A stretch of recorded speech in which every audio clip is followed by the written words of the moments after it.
अस्सलाम वालेकुम गाइस। तो कुछ लोग हैं जो बेचारे सोचते हैं कि उन्होंने मेरी वीडियोस का जवाब दे दिया है, उनको उसको डिबंक कर दिया है। एंड कोई भी ईमानदार शख्स अगर उनकी वीडियोस देखेगा और उसके बाद फिर मेरी वीडियोस देखेगा तो उसको ये साफ समझ में आ जाएगा कि ये लोग किस तरीके से झूठ बोलते हैं, मक्कारी करते हैं और ये लोग किस तरीके से अपनी ऑडियंस को धोखा देते हैं। वो सब कुछ समझ जाएगा मेरी वीडियोस देख करके। तो आप जरूर मेरी पिछली वीडियोस देखिएगा, आपको समझ में आ जाएगा इन लोगों का लेवल। खैर, तो इन लोगों से मैंने अपनी इस वीडियो में एक सवाल किया था। वो सवाल ये था कि क्योंकि आर्य समाज का ये मानना है कि मानव की उत्पत्ति जमीन से हुई है, यानी शुरुआत में जमीन के अंदर naturally sperm and ovum form हुए एंड उसके बाद उससे बच्चा फॉर्म हुआ एंड देन उसके बाद वो बच्चा ज़मीन में ही बैठा बैठा 20-25 साल का हो गया एंड फिर ज़मीन से निकल आया।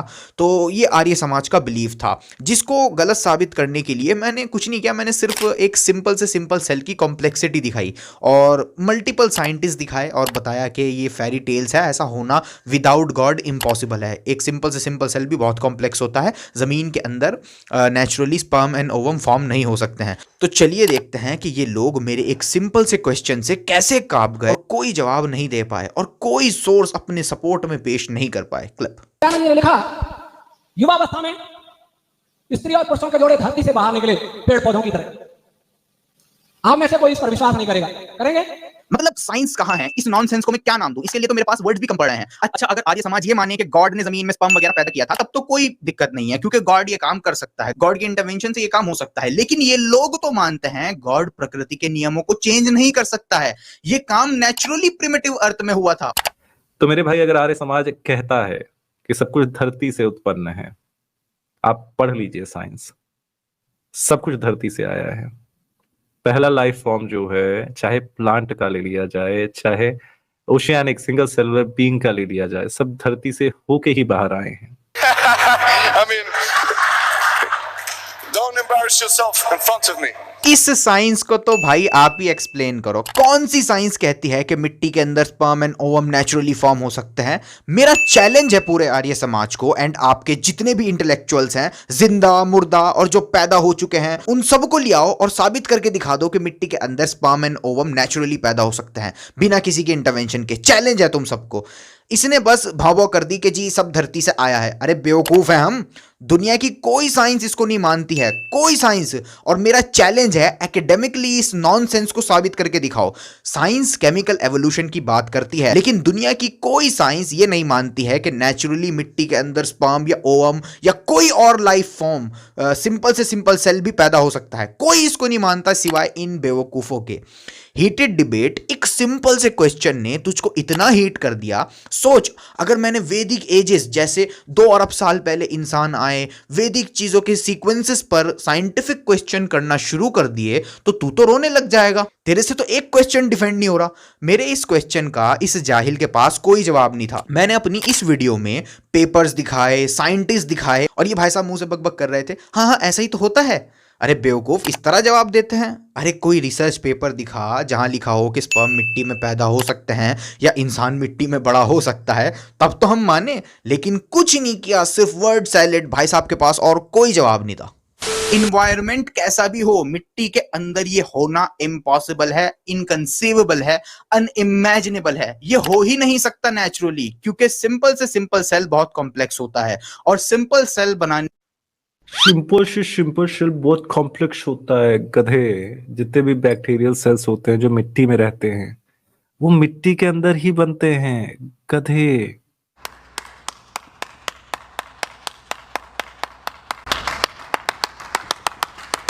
इसने इतना बड़ा साइंटिफिक ब्लंडर मारा है, इतना बड़ा साइंटिफिक ब्लंडर मारा है, जितना मातम किया जाए उतना कम है इस चीज़ पर। अरे कोई साइंस का स्टूडेंट हिंदू अगर ये वीडियो देख रहा है तो इस गधे को समझाओ कि इसने कितना बड़ा साइंटिफिक ब्लंडर मारा है। मेरी बात तो ये मानेगा नहीं। ये बेवकूफ़ कह रहा है कि बैक्टीरियाज मिट्टी में बनते हैं, इसको समझाओ ये कितना बड़ा ब्लंडर है। बेवकूफ़ इंसान, एक सिंगल सेल बहुत कॉम्प्लेक्स होता है। Clip. Living cells, we turn to molecular biologist Douglas Axe. To get an idea of the complexity of a living cell, think of a factory with thousands of pieces of machinery all working together to do some coordinated task. A cell is actually far more complicated than that factory because factories don't maintain themselves. People have to maintain factories.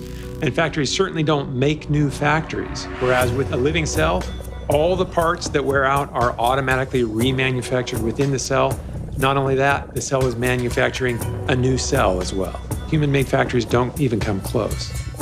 एक cell में जो जो कुछ होता है वो मिट्टी के अंदर फॉर्म होना ही इम्पॉसिबल है। दूसरी बात यह है कि एक सिंपल से सिंपल लाइफ फॉर्म जिसको आज हम जानते हैं वो माइकोप्लाज्म है। मतलब इससे ज़्यादा सिंपल चीज़ नेचर में ऑब्जर्व नहीं करी गई है। और इतना सिंपल बैक्टीरिया भी मिट्टी के अंदर खुद से फॉर्म नहीं हो सकता है, इम्पॉसिबल है। इस सिंपल से बैक्टीरिया का भी मिट्टी के अंदर फॉर्म होना इम्पॉसिबल है, क्योंकि ये बैक्टीरिया भले ही अदर सेल्स के कंपैरिजन में सिंपल हो, लेकिन ये स्टिल अपने आप में एक अल्ट्रा कॉम्प्लेक्स चीज है। बेवकूफ इंसान, इस तरह से मुंह से बकबक करने से तुम्हारा धर्म डिफेंड नहीं होगा, बल्कि रिजल्ट्स दिखाओ, रिसर्च पेपर्स दिखाओ, एक्सपेरिमेंट्स दिखाओ, रियल एकेडमिक्स दिखाओ। आया बड़ा मुंह जोर करना जरूरी है, वरना ऐसा हो ही नहीं सकता। If we can appreciate exactly how hard it is to produce one molecular machine using nothing except atoms and energy, we can see that there's a profound problem, because once you have तो यहाँ पे basically आप ये गोरा कह रहा है कि मतलब जो लिविंग सेल्स हैं उनका अपने आप जो है प्रकट हो जाना वो काफी मुश्किल है। लेकिन यहाँ पे ये आदमी कहीं नहीं कह रहा मेरे अबूजर भाई कि आदमी ने जो है वो लाके, हाँ ये कह रहा है कि वो सारी कंडीशंस बन जाना कि जिसमें एक सेल अपने आप ही बन जाए, वो काफी इम्प्रॉबेबल है। कितना झूठा इंसान है, कितना मक्कार इंसान है। इसने क्लिप पूरी नहीं चलाई टिमोथी स्टैंडिश की। टिमोथी स्टैंडिश ये नहीं कह रहे थे कि सेल का अपने आप नेचर में बन जाना आसान नहीं है या मुश्किल है, लेकिन हो सकता है, बल्कि उन्होंने इम्पॉसिबल कहा, बियॉन्ड इम्पॉसिबल कहा। the probability that you would get them in the same space at the same time becomes beyond unimaginable, and the probability that you would get them within a membrane enclosure like a cell is the next best thing to impossible. कि भाई तेरा जो God है मिट्टी से बना रहा है ससुरे, सारे सेल्स जो इतनी कॉम्प्लिकेशंस बता रहा है वो खनकती हुई मिट्टी से बना रहा है। अरे बेवकूफ इंसान, मैंने अपनी ओरिजिनल वीडियो में बोला है कि गॉड की इंटरवेंशन से मिट्टी के अंदर इंसान बन सकता है, गॉड ये मिरेकल कर सकता है, लेकिन ये काम नेचुरली होना इम्पॉसिबल है बेवकूफ। सुनो क्लिप। अच्छा, अगर आर्य समाज ये माने कि गॉड ने जमीन में स्पर्म वगैरह पैदा किया था, तब तो कोई दिक्कत नहीं है, क्योंकि गॉड ये काम कर सकता है, गॉड की इंटरवेंशन से ये काम हो सकता है। लेकिन ये लोग तो मानते हैं गॉड प्रकृति के नियमों को चेंज नहीं कर सकता है, ये काम नेचुरली प्रिमिटिव अर्थ में हुआ था, और प्रॉब्लम ही यही है, ये काम नेचुरली नहीं हो सकता। तो मैंने तो बोला था गॉड ये काम कर सकता है, तो क्या तुम लोग ये मानते हो कि गॉड ने प्रकृति के नियमों को चेंज किया था, मिरेकल किया था इस जगह? नहीं ना। तो नेचुरली ये काम होना ही इम्पॉसिबल है, और चैलेंज है साबित करके दिखा दो कि ये काम नेचुरली हो सकता है। ठीक है, ले आओ अपने मददगारों को जो भी है। बड़ा लॉजिक करते हो। सोचो, अगर मैंने 2 अरब साल पहले इंसान इस दुनिया में आए थे, इस बिलीफ का सबूत मांग लिया, तो तुम लोग तो नाचने लग जाओगे, क्योंकि 2 अरब साल पहले तो इस दुनिया की लैंड पर भी कोई जानदार नहीं रहता था। ये कंक्लूसिव एविडेंसेस हमारे पास मौजूद है। खैर, वहां नहीं जाते।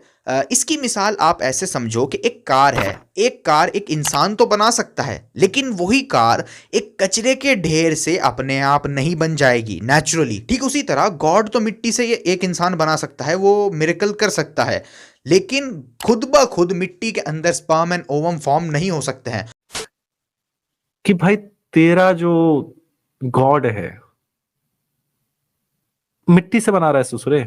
और ये आपको सुनने में बड़ा स्ट्रेंज लगता होगा कि मिट्टी से कैसे बन सकता है इंसान। तो मैं आपको बता दूं, आज के साइंटिस्ट भी मानते हैं कि हम सब मिट्टी से बने हुए हैं, हम सब स्टार डस्ट हैं। हालांकि कुरान एंड हदीस में किसी और कॉन्टेक्स्ट में बात हो रही है, उसको भी मैं एक्सप्लेन कर सकता हूं, लेकिन अभी मैं वहां नहीं जाता हूं। मैं जस्ट बता रहा हूं कि हम इंसानों को भी साइंटिस्ट मिट्टी का पुतला ही मानते हैं, और कहते हैं कि हम ऐसा हो सकता है कि हमारे एक हाथ के एटम दूसरे स्टार से आए हों और दूसरे हाथ के एटम किसी दूसरे स्टार से आए हों। क्लिप सुने।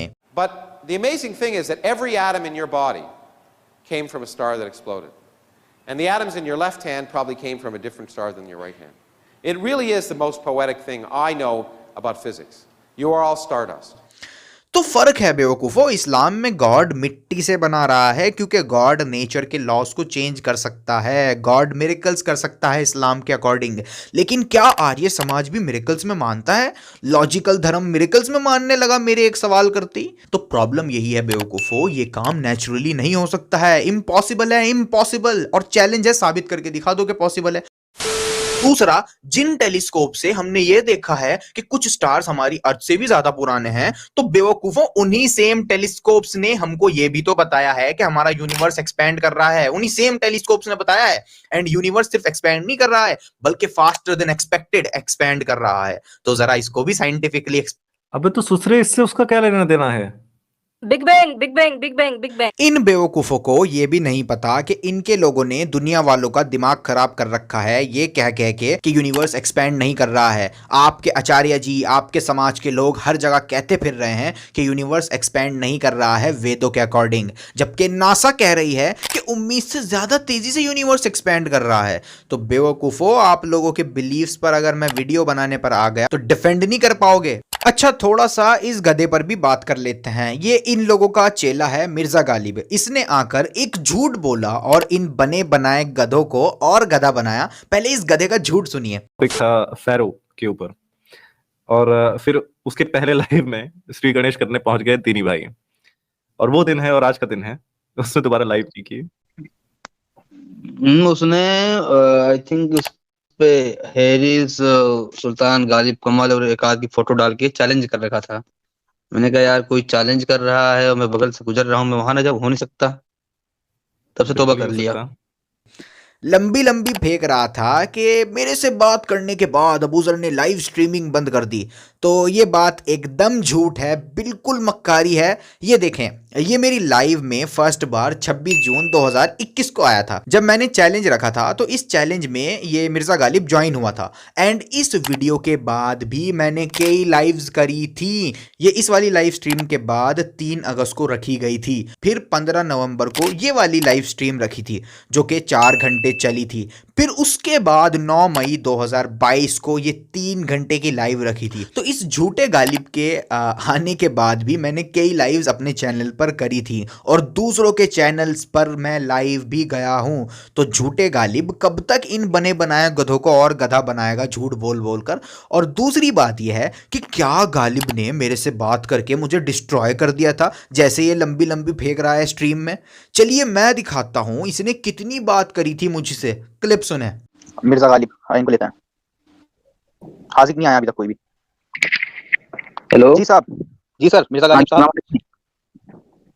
अस्सलाम वालेकुम। अस्सलाम वालेकुम, बताइए। क्या बात है, वालेकुम अस्सलाम भी नहीं बोले, कोई बात नहीं। जी बिल्कुल आ रही है आपकी बात। हाँ, तो यहाँ पर टॉपिक था गॉड के एग्जिस्टेंस पे। तो हेलो फराज भाई। जी उधर भाई। जी मिर्जा गालिब साहब, आप अपना आर्गुमेंट रखिए गॉड के अगेंस्ट। जी मैं गॉड के अगेंस्ट आर्गुमेंट नहीं रखूंगा क्योंकि मैं खुद एक एग्नोस्टिक हूँ। मुझे तो बस इस पे जानना था कि मतलब मजहब की खुदाओं पे जब बात करनी थी, और चूंकि मैं इस्लामिक फैमिली और मुस्लिम फैमिली से बिलोंग दे रही है। जी बिल्कुल। आप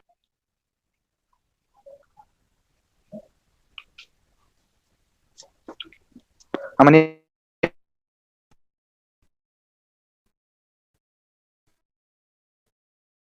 अबूजर भाई, आपकी आवाज नहीं आ रही है बिल्कुल।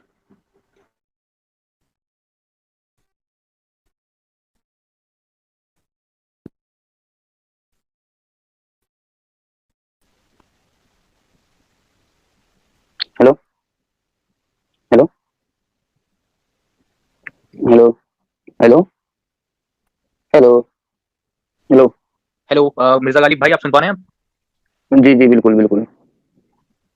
मैं सोचूं क्या बात हो गई। हाँ, तो अबूजर भाई, मैं वही बोल रहा था कि मैं गॉड के एग्जिस्टेंस के हेलो। कोई बात। हाँ हेलो, आ रही मेरी आवाज? हेलो हेलो हेलो भाई, मेरी आवाज आ रही है?